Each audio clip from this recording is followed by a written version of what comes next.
Hello my dear students, welcome back to my YouTube channel maths PSN. तो देखिए, जैसा कि आज हम लोग पढ़ने वाले हैं सर्कल, ठीक है, सर्कल टॉपिक पढ़ेंगे।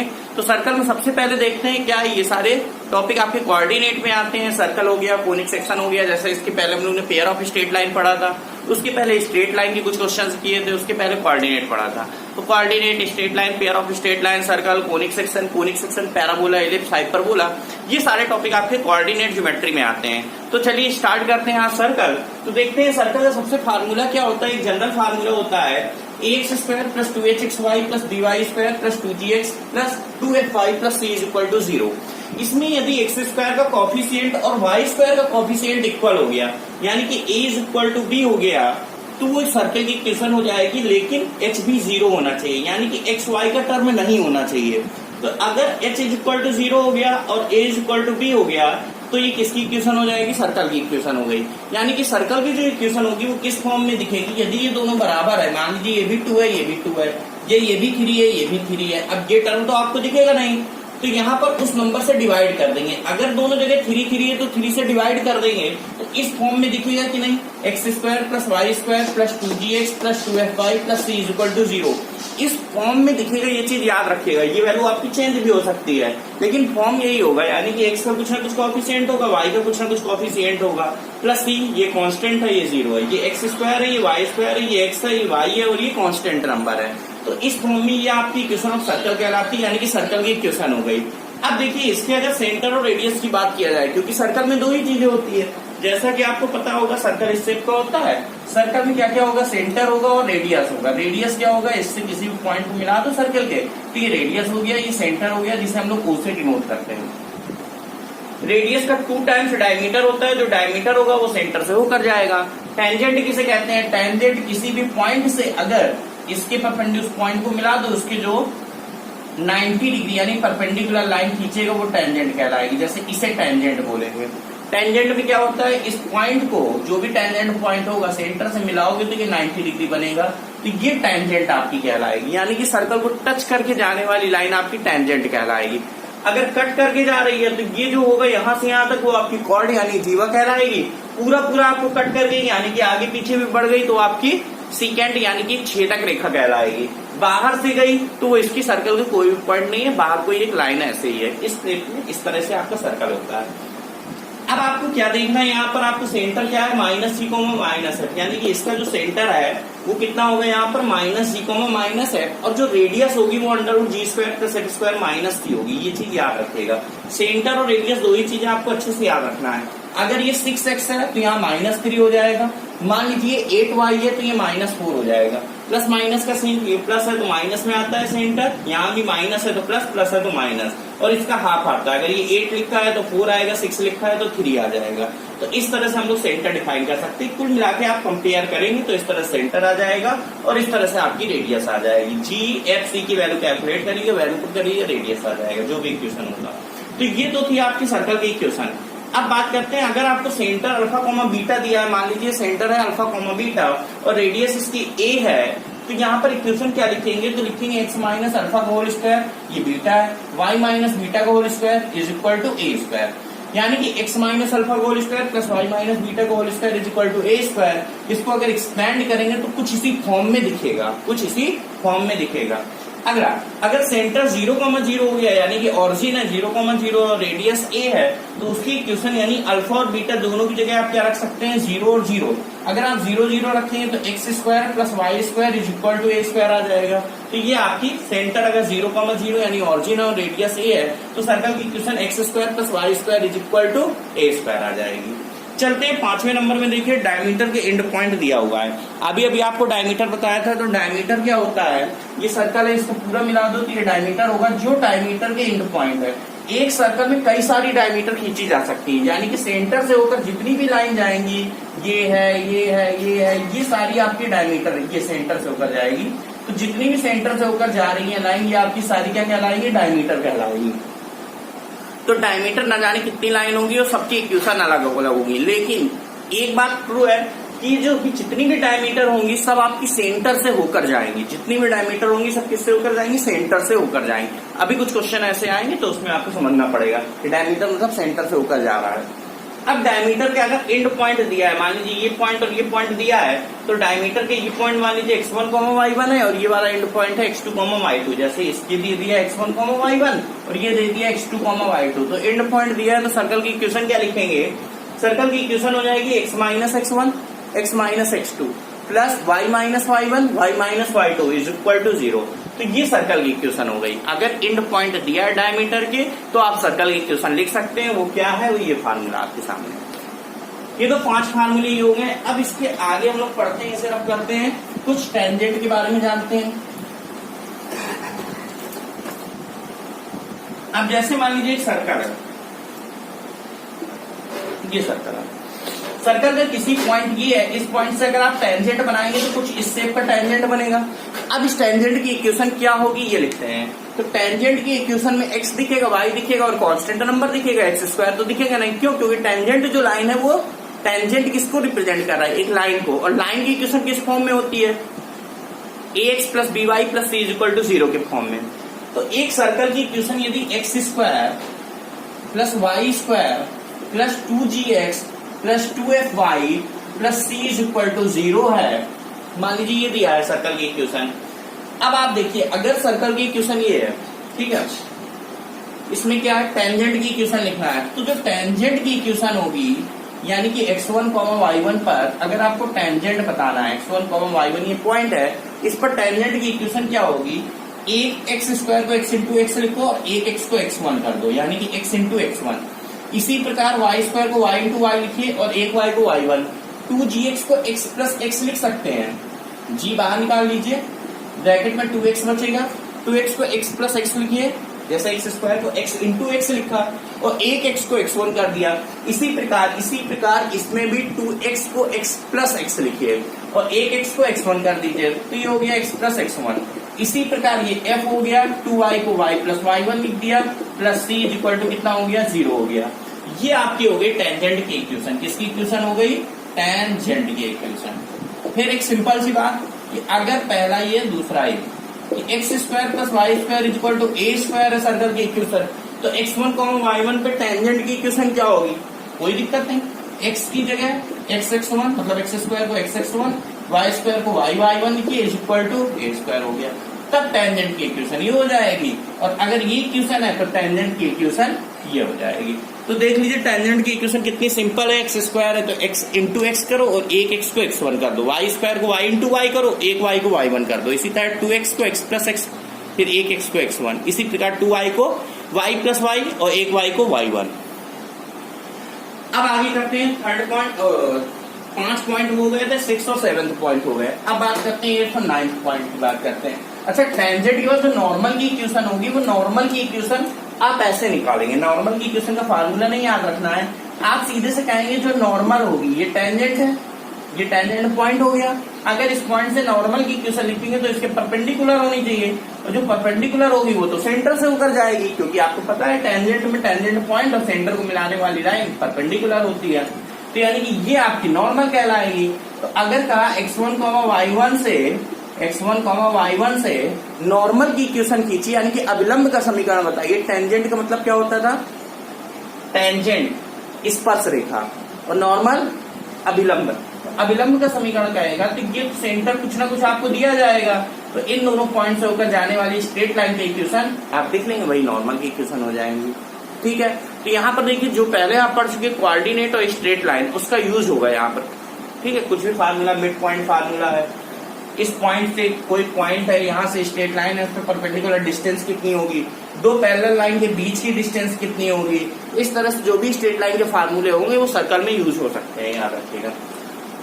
अगला क्वेश्चन है कि एक सर्कल है, सर्कल में बाहर एक पॉइंट x1, y1 है, तो इस पॉइंट से अगर आप इसमें टेंजेंट खींचेंगे तो इसमें टेंजेंट की इक्वेशन नहीं पूछेगा, इस बार क्या पूछेगा? टेंजेंट डिस्टेंस पूछेगा। ये डिस्टेंस कितनी है, और जितनी ये डिस्टेंस होगी उतनी ही ये डिस्टेंस होगी, तो ये दोनों बराबर होंगी। तो यहाँ पर इस बार क्या पूछेगा आपसे? डिस्टेंस पूछेगा, ये चीज याद रखिएगा। तो चलिए डिस्टेंस लिखते हैं, सर्कल की इक्वेशन लिखते हैं। तो मान लीजिए एक सर्कल है यही वाला, x² plus y² plus 2gx plus 2fy plus c is equal to 0 circle की इक्वेशन है।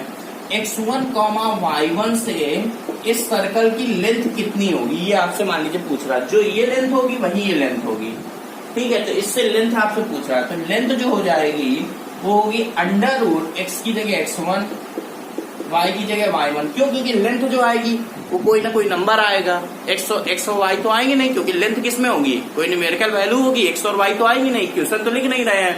तो पूरा पूरा जहां जहां x है उसको x1 कर देंगे, जहां जहां y है उसको y1 कर देंगे, बस वही आंसर आ जाएगा। 2gx1 + 2fy1 + c बस L, मतलब ये पूरा पूरा लेंथ आ गई। तो बस यही आंसर आ जाएगा। एक और नॉर्मल जो इक्वेशन थी, दूसरा पॉइंट, लास्ट पॉइंट की कि x² + y² = a² है। अब x1, y1 से लेंथ खींचना, मान लीजिए सर्कल की इक्वेशन ये दिया है, तो भी आंसर ये लिखेंगे a² इधर ले आएंगे तो -a² बराबर 0 हो जाएगा। अब x1, y1 से आपको लेंथ बतानी है, क्या बतानी है, लेंथ। तो L = इसमें भी हो जाएगा, x की जगह x1 रख दो, -a² ये लेंथ है, मतलब L है। तो ये देख लीजिए 2 इक्वेशन लिखी हुई है, यही 2 इक्वेशन आपकी उसमें पूछी जाती हैं। तो ये 2 पॉइंट आ गए। चलिए अब स्टार्ट करते हैं, कुछ क्वेश्चन से स्टार्ट करते हैं। पहला क्वेश्चन देखते हैं, क्या इसको रख करते हैं, क्वेश्चन लिखते हैं। कुछ अच्छे क्वेश्चंस करेंगे, जो नॉर्मल क्वेश्चंस है वो आप कर सकते हैं डायरेक्ट। अगर आपका रेडियस, डायमीटर या सेंटर वगैरह पूछा जाए तो आप कर सकते हैं। अगर रेडियस से सेंटर दिया जाए, आपको सर्कल की इक्वेशन पूछी जाए तो आप कर सकते हैं। तो कुछ अच्छे क्वेश्चन से करते हैं, तो चलिए स्टार्ट करते हैं। नॉर्मल क्वेश्चन आप कर सकते हैं, बिल्कुल डायरेक्ट फार्मूले बेस्ड क्वेश्चन कर सकते हैं। यहाँ पर कुछ अच्छे क्वेश्चन करते हैं, जैसा कि पहला क्वेश्चन देखते हैं। जैसा कि पहला क्वेश्चन है आपका, x² + y² - 6x + 2y = 0। ठीक है, इसमें कह रहा है जो डायमीटर है वो x + 2by + 7 = 0 है, तो b की वैल्यू क्या होगी, ये आपसे पूछ रहा है। ठीक है, क्वेश्चन आपको पूरा पूरा दिख रहा था पहले से। अब जल्दी से आप b की वैल्यू बता दीजिए। देखिए सर्कल का सेंटर आपको साफ साफ दिख रहा होगा। अगर +2gx + 2fy से कंपेयर करेंगे तो 2gx ये होता है, तो 2g = -6 है। ये क्या है, 2g, तो 2g = -6 है, तो g कितना आएगा, +3, क्योंकि -6 है ना, + 2gx है। नहीं तो g कितना आएगा, g आएगा आपका -3, और f कितना आएगा, +1।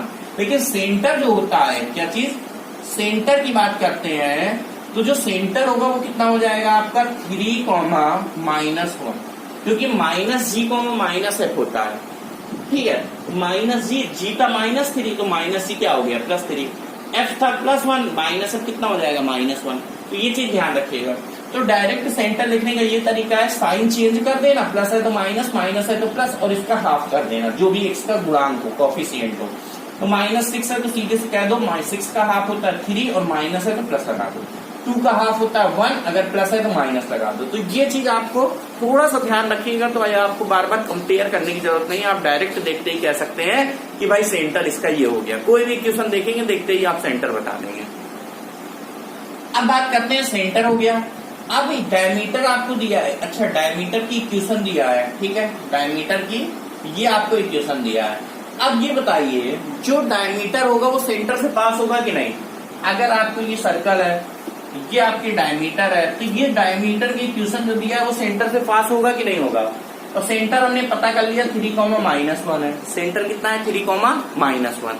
तो सेंटर अगर 3, -1 है, अब आपको भी पता है कि डायमीटर सेंटर से पास होगा, तो यानी कि 3, -1 इस इक्वेशन को सेटिस्फाई करेगा। तो x की जगह 3 और y की जगह -1 पुट कर दीजिए। x की जगह 3 और y की जगह -1 + 7 = 0। अब 7, 3, 10 इधर आ गया, और ये माइनस का 2 भी उधर चला गया, तो 2 भी आपको साफ साफ दिख रहा होगा कि b = कितना आ गया, 5। यही आपका आंसर है, यही आपसे पूछ रहा था, b = कितना होगा। तो ध्यान से देख लीजिए, b = कितना आ गया, 5। चलते हैं सेकंड क्वेश्चन में। सेकंड क्वेश्चन देखते हैं। सेकंड क्वेश्चन में सेंटर 1, -3 है। सेकंड क्वेश्चन आ जाते हैं। सेकंड क्वेश्चन में जो सेंटर दिया है वो आपका दिया है 1, -3, और जो टेंजेंट है वो टेंजेंट की इक्वेशन की 3x - 4y - 5 = 0। आपको डायमीटर बतानी है और इक्वेशन बतानी है। क्या बताना है? डायमीटर और इक्वेशन ऑफ सर्कल। दो चीजें इसमें हैं, एक ही चीज पूछा जाएगा आपसे। मैंने आपसे दो चीजें पूछा है क्योंकि हम लोग अभी समझ रहे हैं। तो डायमीटर या फिर सर्कल की इक्वेशन पूछेगा, तो दो चीजें पूछेगा। आपसे सर्कल का सेंटर दिया 1,-3। अगर आप फिगर बनाएंगे तो कुछ ऐसा बनेगा। ये सर्कल हो गया, ये सेंटर है 1,-3। टेंजेंट की इक्वेशन कुछ ऐसे होगी। टेंजेंट की इक्वेशन दिया है। टेंजेंट की इक्वेशन 3x - 4y - 7 = -5 जो भी है 3x - 4y - 5 = 0। अब डायमीटर पूछा और इक्वेशन पूछा है। अब देखिए इस क्वेश्चन में करेंगे कैसे, सॉल्व कैसे किया जाएगा इस क्वेश्चन को। अब आप ध्यान से देखिए, अगर इस पॉइंट से इस स्ट्रेट लाइन की परपेंडिकुलर डिस्टेंस निकाल लें तो ये आपकी रेडियस कहलाएगी कि नहीं। इस लाइन की इक्वेशन आपको पता है, ये पॉइंट पता है 1,-3। इसकी परपेंडिकुलर डिस्टेंस को वैसे आप स्ट्रेट लाइन में P से डिनोट करते थे। याद करिए, कोई एक स्ट्रेट लाइन है, कोई एक पॉइंट है, स्ट्रेट लाइन है ax + by + c = 0 और ये x1, y1। अगर आप इससे परपेंडिकुलर डिस्टेंस निकालेंगे तो P से डिनोट करेंगे, तो P = फार्मूले की अकॉर्डिंग हो जाता था ax1 by1 + c upon √a² + b²। ये हमने आपका पूरा फार्मूला लिख दिया। इस फार्मूले का यूज करना पड़ेगा, ये स्ट्रेट लाइन में आपने पढ़ा होगा। अब देखिए क्या होगा फार्मूला, आप ध्यान से देखिए। यहाँ पर क्या करना होगा, 1,-3 एक पॉइंट है जिसे हम लोग x1, y1 लिखा है यहाँ पर, और ये स्ट्रेट लाइन की इक्वेशन ये लिखी है। अगर हम परपेंडिकुलर डिस्टेंस निकालें तो वो किसके इक्वल होगी, r के इक्वल। तो डायरेक्ट r आ जाएगा। r की वैल्यू क्या आएगी, x की जगह 1 और y की जगह -3 पुट करना है। x की जगह 1 तो कितना हो गया 3, y की जगह -3 तो ये +12 -5 अपॉन कितना हो जाएगा √a² + b² होता है। नीचे 5 आ गया, √3 का स्क्वायर + 4 का स्क्वायर या -4 का स्क्वायर, तो नीचे 5 आ जाएगा। देखिए 9, 16, 25 √25 कितना हो गया 5। अब r = कितना आ गया 12, 3, 15 -5 10 यानी 10। 10/5 = 2। अगर रेडियस पूछता तो आंसर क्या बताते हैं 2, लेकिन डायमीटर है, आपसे क्या पूछ रहा है डायमीटर, तो आपको पता होगी जो डायमीटर होती है वो रेडियस की डबल होती है, तो रेडियस की डबल डायमीटर होती है। तो डायमीटर कितनी हो गई 4। अगर सब सेंटीमीटर में है तो ये भी सेंटीमीटर में होगा, तो 4 यूनिट आंसर देते हैं क्योंकि इसमें कुछ सेंटीमीटर मीटर कुछ ऐसा दिया नहीं है। तो डायमीटर कितनी आ गई 4 यूनिट। अब बात करते हैं इक्वेशन ऑफ सर्कल। तो चलिए सर्कल की इक्वेशन जान लेते हैं। अब सर्कल की इक्वेशन कैसे निकालेंगे, चलिए ये भी देख लेते हैं। इसको रख करते हैं, रेडियस याद रखिएगा 2 है। अब इक्वेशन ऑफ सर्कल, अब सर्कल की इक्वेशन के लिए हमें दो चीजें पता होनी चाहिए, सेंटर और रेडियस। तो सेंटर आपको गिवन है 1,-3। गिवन कैसे है, ये दिया, अच्छा डायरेक्ट गिवन है 1,-3। तो सेंटर आपको डायरेक्ट दिया है 1,-3, केवल हमें जरूरत है तो रेडियस की। तो रेडियस हम लोग ने अभी भी कैलकुलेट किया उसी फार्मूले से, कितनी आई थी 2 आई थी। तभी तो डायमीटर 4 लिखा था, रेडियस कितनी आई थी 2 आई थी। अब आपको सेंटर पता है और रेडियस पता है 2 है, ये अभी कैलकुलेट किया है। अब हम लोग एक फार्मूला आपको याद होगा, क्या होता है फार्मूला जल्दी से बता दीजिए। x - अल्फा, अगर अल्फा और बीटा सेंटर होते तो x - अल्फा का whole square plus y - beta का होल स्क्वायर = a²। तो r का स्क्वायर 2 यानी 2 का स्क्वायर 4 आ गया। ये हो गया, रेडियस का स्क्वायर होता तो ये आपका आंसर आ जाएगा। कितना हो गया x² - 2x + 1 y² + 6x + 9 = 4। तो कितना हो गया x² + y² - 2x प्लस ये y है 6y 9 1 10 10 इधर है 4 इधर आ गया, तो माइनस का प्लस का 6 हो जाएगा। देखिए तो बस यही इक्वेशन ऑफ सर्कल आ गई। कितना हो गया x² + y² - 2x + 6y 9 1 10 4 इधर घट गया, तो कितना आ गया 6 यानी कि +6 = कितना हो गया 0। बस यही पूछ रहा था इक्वेशन ऑफ सर्कल, तो आंसर ये हो गया x²। ठीक है, क्लियर इतना। आगे बढ़े, थर्ड क्वेश्चन देखते हैं। थर्ड, इसमें 2 क्वेश्चन आप लोगों ने कर लिया। The equation of the circle whose radius is 5 which touches the circle x square, मतलब आपको हम डायग्राम बना के बता दें कि आपसे क्वेश्चन क्या पूछ रहा है। क्वेश्चन में कह रहा है, थर्ड क्वेश्चन में कह रहा है कि एक सर्कल की आपको इक्वेशन बतानी है, इस सर्कल की इक्वेशन बतानी है, इसकी रेडियस 5 है, इसकी रेडियस कितनी है 5, और ये इसको टच कर रहा है एक सर्कल को, इस तरह से एक सर्कल को टच कर, वो छोटा भी हो सकता है, बड़ा भी हो सकता है, इसके बराबर भी हो सकता है। इस सर्कल की इक्वेशन दिया है, इस सर्कल की इक्वेशन कितनी दिया है ये लिखा है, x square plus Y square minus 2x minus 4y minus 20 is equal to 0 at point 5,5, यानी कि ये जो पॉइंट है, ये पॉइंट दिया है कि ये 5,5 पे टच कर रहा है, ये पॉइंट कितना है 5. ये आपका क्वेश्चन है। क्वेश्चन आई होप सभी को समझ में आ गया होगा। क्वेश्चन में कह रहा है एक सर्कल है जिसकी रेडियस 5 है, इसकी आपको इक्वेशन बतानी है, वो एक दूसरे सर्कल जिसकी इक्वेशन ये है इसको 5,5 पर टच कर रहा है। क्लियर हो गई? तो आपको भी पता है सर्कल की इक्वेशन बताने के लिए हमें इस सर्कल की इक्वेशन बतानी है। सर्कल की इक्वेशन बताने के लिए हमें दो चीजें चाहिए होता है, सेंटर और रेडियस। यहाँ रेडियस आपको पता है 5, रेडियस कितनी पता है 5, केवल आपको सेंटर आउट पता करना है। अब सेंटर कैसे पता चलेगा, अब देखते हैं सेंटर कितना है। ये आपको पता है 5,5 है, अगर इसका कुछ ना कुछ सेंटर होगा और इसको अगर इससे मिलाओ और इसको इससे मिलाओ तो ये एक स्ट्रेट लाइन बनेगी कि नहीं, क्योंकि ये टेंजेंट आप खींच सकते हो, ये भी 90 ये भी 90 होता है, तो ये आपकी एक स्ट्रेट लाइन बनती है। अब इसका हमें सेंटर पता करना है कितना है, हमें ये पॉइंट पता है 5,5 है, और इसका सेंटर हम ऐसे बता सकते हैं -2 है तो यहाँ 1 हो जाएगा, -4 है तो 2 हो जाएगा। क्लियर है? 2gx प्लस 2fy से कंपेयर करेंगे तो ये कितना हो गया 1, ये कितना हो गया 2 आ गया। तो सेंटर हो गया 1,2 और ये कितना है 5,5, और इसकी रेडियस कितनी होगी इस सर्कल की, इस सर्कल की रेडियस भी पता कर लीजिए। अच्छा, इसकी रेडियस आपको पता है 5 है, इसकी रेडियस पता कर लो इस सर्कल की, तो √g² plus f² minus c होगा, तो 1 का स्क्वायर, या इससे देखो वैसे -1 का स्क्वायर लिखेंगे तो, लेकिन 1 का स्क्वायर लिखो चाहे -1 का स्क्वायर, बात एक ही 1 ही आएगा। फिर आगे f यानी कि -2 का स्क्वायर का हो, चाहे डायरेक्ट इससे 2 का स्क्वायर को लिख लो, क्योंकि -2 का स्क्वायर और +2 का स्क्वायर बात एक ही होती है।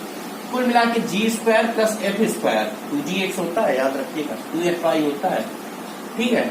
तो यानी स्क्वायर लगा रहे हैं तो g² plus f² minus c, तो माइनस माइनस प्लस हो जाएगा, क्योंकि -c की वैल्यू -20, तो ये 25 आपको दिख रहा है, यानी कि 5। कुल मिला के इसकी भी रेडियस कितनी आ गई 5, इसकी तो रेडियस 5 क्वेश्चन में दिया था, जो सेकंड वाली इक्वेशन है उसकी भी रेडियस कितनी आ गई 5। अब आपको एक बात समझ में आ रही होगी कि अगर दोनों की रेडियस 5 है, दोनों की रेडियस 5 है, तो यानी कि ये मिड पॉइंट हो जाएगा। ये क्या हो गया आपका मिड पॉइंट हो गया। अब मिड पॉइंट फार्मूले के अकॉर्डिंग हम लोग इसको मान लें x1, y1। अब मिड पॉइंट फार्मूला लगाते हैं, क्या लगाएंगे मिड पॉइंट फार्मूले के अकॉर्डिंग, चलो x1 plus 1/2 is equal to, ये पॉइंट क्या है 5,5, ये 5 कर दो। x1 कितना आ गया 5 दूनी 10, 10 माइनस 1 9, तो ये आ गया 9। अगला क्या हो गया y1 plus 2 this plus this, y1 plus y2 upon 2 होता है, तो y1 plus 2 upon 2 is equal to कितना होगा 5, तो 5 दूनी 10, 10 माइनस 2 8 हो गया, तो y1 बराबर क्या हो गया, यानी कि आपको ये भी पता चल गया कि ये 9 है और ये 8 है, तो ये पॉइंट आपको 9,8 पता चल गया। देख लीजिए ध्यान से, 9,8 आ गया। अब आपको क्या लिखना है, सर्कल की इक्वेशन 9,8। अब आपको रेडियस पता है 5, सेंटर पता है 9,8, सर्कल की इक्वेशन क्या लिखेंगे हम लोग, कोई दूसरा पेन इससे लिखा जाए, x माइनस 9 का whole square plus y minus 8 का whole square is equal to r square, यानी 5 का स्क्वायर 25। इसको बस सॉल्व कर लेंगे और आंसर आ जाएगा। क्या आएगा ये हम लिखा है, इससे x स्क्वायर आया प्लस y स्क्वायर आएगा माइनस 18x आएगा माइनस 16y आएगा, कांस्टेंट बताइए, 81 प्लस का 64 प्लस का, 81 प्लस 64, 4 1 5 8 6 14, 145 प्लस का, -25 करेंगे तो आंसर +120 आ जाएगा इज इक्वल टू 0। देख इसको सॉल्व करेंगे एक लाइन तो आंसर कितना आ गया is equal to 120 plus 120 is equal to 0, ये आ जाएगा। ठीक है, आगे बढ़े नेक्स्ट क्वेश्चन नंबर 4 पे।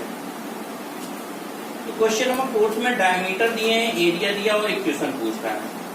क्या क्या दिया है, डायमीटर,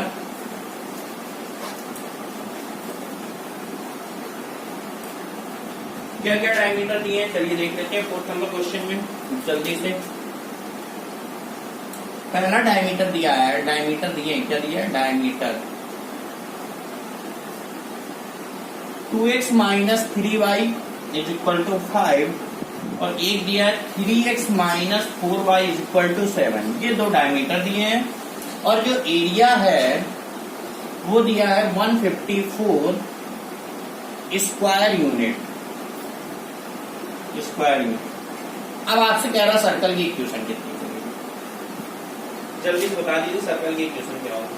देखिए एक सिंपल सी बात है, अगर किसी में दो डायमीटर दिए हैं, जैसा एक सर्कल है इसका दो डायमीटर दिया है, पहला डायमीटर भी सेंटर से होकर जाएगा, दूसरा डायमीटर भी सेंटर से होगा, तो जो दोनों डायमीटर का इंटरसेक्ट पॉइंट होगा वो सेंटर कहलाएगा कि नहीं। ये बात आपको पता होनी चाहिए कि जो दोनों डायमीटर है उनका जो इंटरसेक्ट पॉइंट होगा वही सेंटर होगा। अब इन दोनों का डायमीटर का इंटरसेक्ट पॉइंट पता कर लो तो वो सेंटर हो जाएगा। रेडियस कहां से आएगी, क्योंकि आपको इक्वेशन बतानी है, तो इक्वेशन बताने के लिए दो चीजें पता होनी चाहिए, सेंटर और रेडियस। सेंटर तो यहां से आ जाएगा, रेडियस इससे आ जाएगा। इसको क्या लिखते हैं, एरिया पाई आर स्क्वायर। कितना दिया है 154। कुछ लोगों को डायरेक्ट पता होगा, अगर एरिया 154 होता है तो रेडियस 7 आती है। डायरेक्ट नहीं पता है तो ऐसे कैलकुलेट कर लो। बराबर क्वेश्चन मार्क आपसे पूछ रहा था, इक्वेशन आपसे पूछ रहा है, ठीक है। 22/7 r square is equal to 154, 22 सत्ते 154 होता है, आर स्क्वायर 49, तो आर इज इक्वल टू 7। आपको ये पता चल गया जो सर्कल की हमें इक्वेशन बतानी है उसकी रेडियस 7 है। रेडियस कितनी है 7 है। अब हमें क्या चाहिए, सेंटर चाहिए। तो सेंटर कैसे आएगा, इन दोनों का जो इंटरसेक्ट पॉइंट होगा, इसमें 3 का मल्टीप्लाई कर दो जल्दी से, और इसमें किसका मल्टीप्लाई कर दो 3 का, या इसमें 4 का कर दो तो ये 12 हो जाएगा, इसमें 3 का कर देना। चलो करते हैं, पहले वाले में इंटू 4 करना, 8x 12y 20, इसमें इंटू 3 कर दो तो ये बराबर हो जाएंगे। इंटू 3 करिए, 9x minus 12y is equal to 21 plus, sign change कर दो, माइनस प्लस माइनस, ये कैंसिल हो गया, minus x is equal to -1, यानी कि x इज इक्वल टू 1 आ गया। इसको आप ध्यान से देखिए, ये आप स्वयं कर सकते थे, x इज इक्वल टू 1 हो गया। x इज इक्वल टू 1 चाहे इसमें पुट कर दीजिए चाहे इसमें, अगर x 1 पुट कर रहे हैं तो ये हो गया 2, ये वाला कितना हो गया देखिए, x को 1 पुट करिए, 2 minus 3y is equal to 5, तो 3y इज इक्वल टू -3, यानी कि y इज इक्वल टू भी 1 आ रहा है, दोनों 1 आ रहे हैं। देखिए ध्यान से, ये उधर चला गया, नहीं y इज इक्वल टू -1 आ रहा है, क्योंकि 2 इधर आ गया तो 3 हो जाएगा, तो y इज इक्वल टू -1। इसको इसमें पुट कर दिया, इसकी वैल्यू, y इक्वल टू कितना आ गया -। अब आपको x और y पता चल गया, यानी कि सेंटर पता चल गया। इन दोनों का इंटरसेक्ट पॉइंट 1, -1 है, यानी कि सेंटर कितना हो गया 1, -1। देख लीजिए, ठीक है, सेंटर और रेडियस पता चल गया 1, -1। अब आपको क्या करना चाहिए, आपको इक्वेशन डायरेक्ट लिख देना चाहिए। कैसे इक्वेशन लिखेंगे, ये रेड पेन से हम लोग लिखते हैं, x -1 सेंटर क्या है, प्लस y -1 यानी +1 का whole square is equal to r square. R कितना आया था 7, 7 का स्क्वायर 49। इसको एक लाइन और सॉल्व कर लीजिए, तो x square plus y square minus 2x plus 2y, 1/2 plus का 2 आएगा, ये इधर आ गया, तो -47 इज इक्वल टू।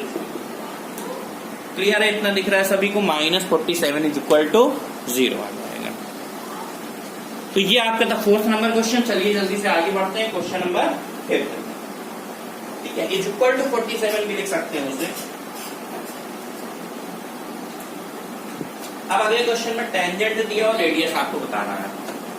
क्या दिया है, 2 टेंजेंट दिया है और आपसे रेडियस पूछा है।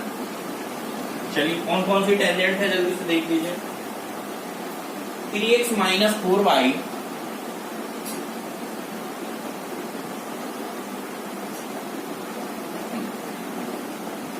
टेंजेंट कौन कौन सी है, 3x माइनस 4y, आगे क्या है, plus 4 is equal to 0 and 6x minus 8y minus 7 is equal to 0।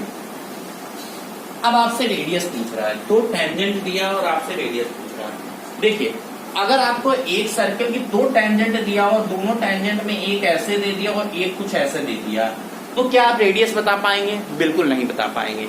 Radius केवल तभी बता पाएंगे जब दोनों पैरेलल टेंजेंट होंगी, पैरेलल होना चाहिए। और अगर आपने इसमें 2 से डिवाइड करके देखा इस इक्वेशन में, तो आपको साफ साफ दिख जाएगा कि हाँ 3x minus 4y 3x minus 4y ये दोनों बराबर हैं, यानी कि इन दोनों की टेंजेंट, यानी टेंजेंट माने इन दोनों, मतलब इन दोनों की स्लोप सेम होनी चाहिए। तो स्लोप सेम आपको दिख रही है, तो दोनों क्या होने चाहिए, पैरेलल होने चाहिए। तो दोनों पैरेलल है तो स्लोप सेम होगी। इसका माइनस 3/, माइनस 4, यानी इसका भी स्लोप 3/4 है, इसका भी स्लोप 3/4 है, इसमें भी 3/4 स्लोप है, लेकिन 2 से डिवाइड करके हम लोग बराबर बना लेते हैं इन दोनों को। ठीक है, अब आपको पहली इक्वेशन ये हो गई और दूसरी इक्वेशन ये हो गई। अब यानी कि ये लाइन ऐसे नहीं है, ये जो दो लाइन है ये कैसी लाइन है, ऐसी लाइन है, जो भी दो टेंजेंट है वो पैरेलल है, वो दिख गई। क्यों? क्योंकि इन दोनों की स्लोप सेम है, स्लोप सेम है तो पैरेलल होंगी। अब ये दोनों क्या है, टेंजेंट है। अब इन दोनों टेंजेंट के अगर बीच की डिस्टेंस आप निकालेंगे तो ये डायमीटर के इक्वल आएगी कि नहीं आएगी? क्यों? क्योंकि ये सेंटर से होकर जाएगी। ये किसके इक्वल होगी? इसके इक्वल होगी। बीच की जो डिस्टेंस है ये सेंटर से आप कह दो इसको मिला दो, ये 90 डिग्री, सेंटर से इसको मिला दो, ये 90 डिग्री, ये दोनों 90 आ गए, यानी कि ये स्ट्रेट लाइन हो गई। और सेंटर से जा रही तो ये डायमीटर हो जाएगी। तो ये डायमीटर है, कितनी है, डायमीटर है। तो चलिए हमें दोनों के बीच की डिस्टेंस निकालने, वो डायमीटर के इक्वल आएगी। डायमीटर आ गया तो उसका हाफ कर देंगे तो रेडियस हो जाएगी। अब दो पैरेलल लाइन के बीच की डिस्टेंस कैसे निकालते हैं, हम लोग ने फार्मूले में पढ़ा था। क्या होता है, ये दोनों बराबर कर लेते हैं, ax by और ये c1 होता है, ये c2 होता है। तो फार्मूला ये होता है c1 minus c2 upon √a² plus b²। तो चलिए c1 माइनस c2 कर दीजिए जल्दी से। तो c1 माइनस c2 कर दीजिए तो कितना आएगा, 4 माइनस 7/2 यानी कि प्लस 7/2 हो जाएगा। c1 minus c2 upon √a² plus b², चाहे इसको बोलिए चाहे इसको बोलिए, तो √ इसका स्क्वायर प्लस इसका स्क्वायर कितना आएगा, 5। यही आपका आ जाएगा डायमीटर।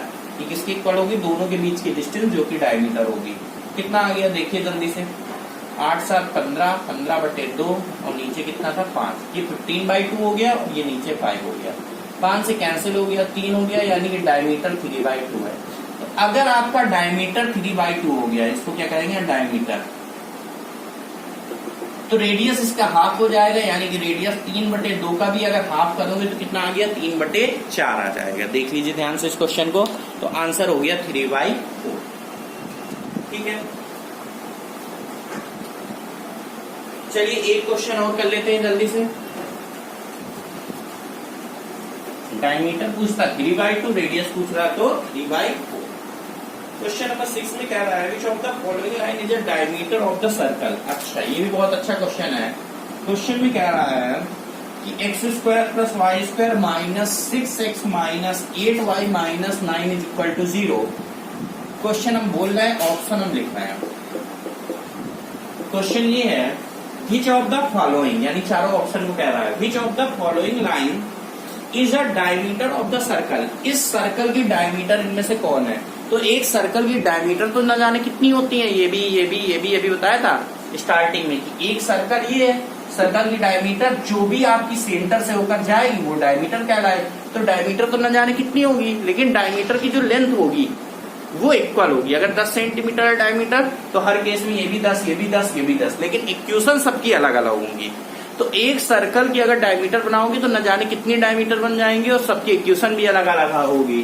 तो इसमें क्वेश्चन में पूछ रहा है कि कौन सा ऐसा है जो डायमीटर है, डायमीटर बता दो। क्या ये जो है इस सर्कल की डायमीटर है 4x minus 3y is equal to 9, x plus y is equal to 7, x minus y is equal to 1। जल्दी से बता दीजिए, क्वेश्चन ये कह रहा है which of the following line is the diameter of the circle x square plus Y square minus 6x minus 8y minus 9 is equal to 0। ये पूछ रहा है, 4 ऑप्शन आपके सामने, ठीक है, जल्दी से बता दीजिए।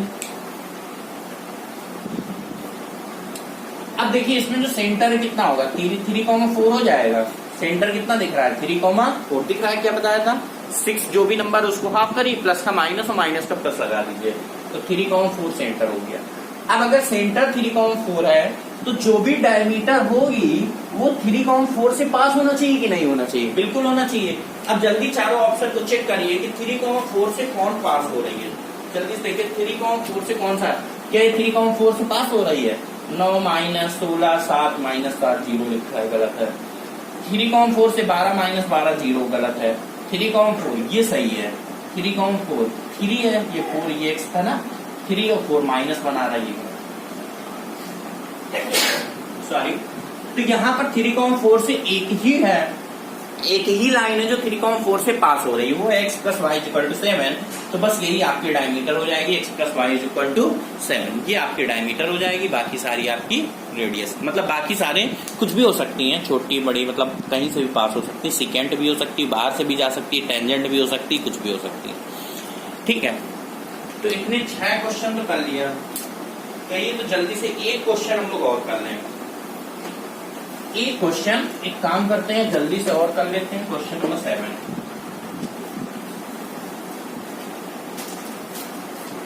क्वेश्चन नंबर 7 में क्या गिवन है, ax square plus 2y square plus 2bxy plus 2x minus y plus c is equal to 0 represents a circle,